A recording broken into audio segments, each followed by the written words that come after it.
Relationship therapy is the best way to get closer again, Jessy and her husband Danny thought. But unfortunately, Jessy lost her heart to the man that would help them come back together.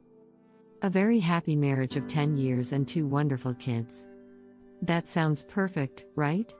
So of course Danny and I didn't give up our relationship without a fight. We might need some help from a professional, but with no doubt we would make it. Two people with a complex past might connect with each other, but if you're both afraid to have trust, it's hard. Danny grew up in a home with domestic violence, and I lived with my mother who was never home. We shared our stories the first time we met, at a friend's party. We had fun, drank a bottle of wine and talked till the sun came up. We've been together since. Our wish was to have kids. We were lucky, within a year I was pregnant.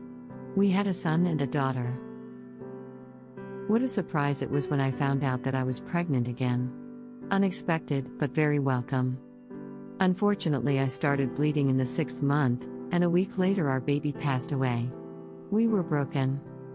A relationship can go 2 ways in a situation like this: you become closer, or you lose each other. We clearly belong to the second group. I'm a talker and Danny is not. We process things our own way and no longer had a connection. We knew that it wasn't going well. We didn't really talk anymore, or make love. We worked and took care of the kids. With the time we had left, we'd spend it next to each other in front of the TV. We always remained honest though. It was a phase, we told each other. Everything would get better later. But it didn't. We tried to plan 1 date night per week. But the morning before I often canceled it. I just didn't have the energy. What were we supposed to talk about? It felt more and more like an obligation, so we decided to go watch some movies. That could also be date night, but of course that wasn't the case. We considered an open relationship, but that was no option for the both of us. When all that didn't work, we came to the last option, couples therapy. And that turned out to be the end of our marriage.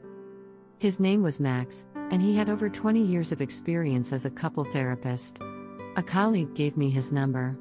He had an office in another town, about a half an hour drive. After 6 months of couples therapy with him, her husband and she were more in love than ever. It was worth the investment. Exactly what we also needed. A week later, Max opened the door. I thought he is the one. He was not that handsome and 10 years older than me. Sometimes you just know. But for him, I was just another client. While we sat at the table, he made tea and told us about how he fixed things after his divorce.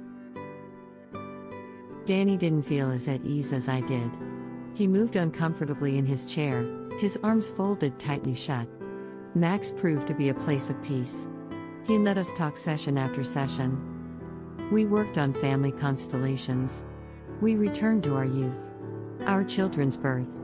Our stillborn child. We discussed our sexual lives, our most terrifying fears, and our deepest sorrows. Danny gained more self-awareness and understanding with each session. He couldn't do anything with all these questions about self-analysis. He just wanted to get out of there and thought the digging was unnecessary. Meanwhile, I realized that I hadn't really felt understood throughout my marriage. Max noticed my growth and praised me for it, while he tried to get Danny out of his comfort. For the first time, I spoke openly about my childhood, my postnatal depression, and my immense guilt of the death of our daughter.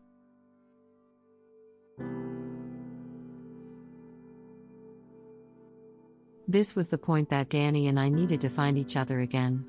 What we needed to know about each other, and that the entire therapy wasn't necessary anymore. Danny, on the other hand, remained seated with his arms crossed, and didn't move forward at all. I saw no future with Max. He was the therapist, and I was the patient.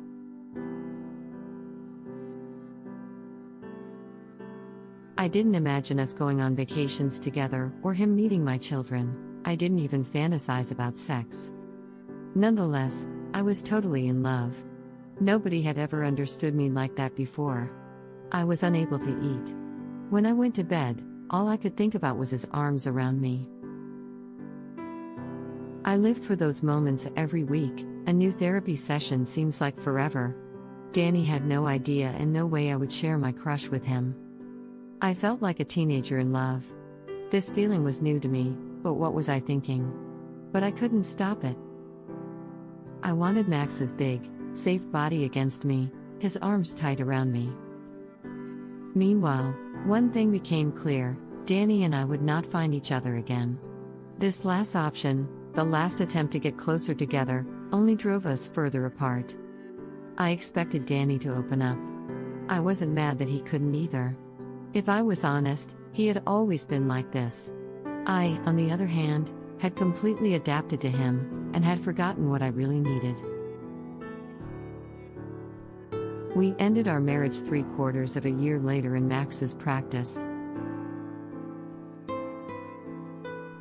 We ended it as friends. We agreed to become the divorced couple everyone would want to be. That we would drink coffee together every week, celebrate all birthdays together, and even go on vacation together. And as we walked out of the office with that conclusion, all I wanted was Max beside me. But that never happened. Danny and I have been divorced for 3 years now. I've never told anyone about my crush. Not Danny, not my friends, and certainly not Max. After we ended our sessions, I went to see Max alone twice. Somehow I hoped it was an attempt to win me over. And it seemed that way during the last appointment. He put his notepad aside so that we could talk outside the profession. We shared our thoughts about Danny's stubbornness and chatted on a personal level about divorce. For a moment we felt very connected. And I doubted, maybe I should share my feelings for him after all? But I didn't. Danny and I have indeed become the exes we wanted. We are both still single, which probably makes it easier. But I wish him a new love, and so does he. My crush on Max was a way to make it easier to let go of Danny. Sometimes I still think of Max. One thing's for sure, he didn't feel the same way about me because I never heard from him again after that last session. It might just be for the better. For everybody. Please subscribe for more videos from Secret Stories X.